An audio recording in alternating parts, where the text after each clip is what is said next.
Most people don't overspend because they're bad with money. They overspend because all their money lives in one place. So today I'm going to show you how I use my checking account as a flow account, not a storage account. That way I don't have to rely on discipline every time I get paid. This is the exact system I use every payday. If you're new here, hi, I'm Brianne. I'm a CPA, so I naturally think in terms of systems and structure. But this setup isn't about being perfect, it's just about being intentional. And if you've watched my last couple of videos, you've probably noticed a common theme here: having a system and being intentional with your money. When your paycheck hits your checking account, everything in that account starts to feel like fair game, especially if your money doesn't have a clear system telling it where to go and what to do. And that's where most people get stuck. Remember, the goal here isn't to actually restrict spending, but more so to limit access realistically. I like to think of my checking account like a bridge. You need the bridge to get to where you're going, but it's not the final destination. Cars cross the bridge multiple times, but they're all going to different places. Think of your money as the cars and your checking account like the bridge. Some money crosses the bridge and goes to your savings.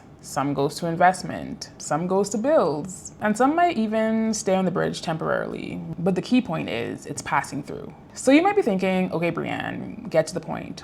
What is a flow account? A flow account is exactly what it sounds like. Money flows in and money flows out. It's not where savings lives, it's not where investment lives, and it's not where long-term money sits. It's simply the place money passes through on its way to its final destination. On payday, my paycheck hits my checking account. Within 24 hours of that transaction, automatic transfers start to happen, moving my money to my savings, any staking funds I have, my investments, and credit card payments. I do have a couple bills and expenses that are charged directly to my checking account, but these are mainly rent and my gym membership. But other than that, anything that isn't meant to be spent immediately moves.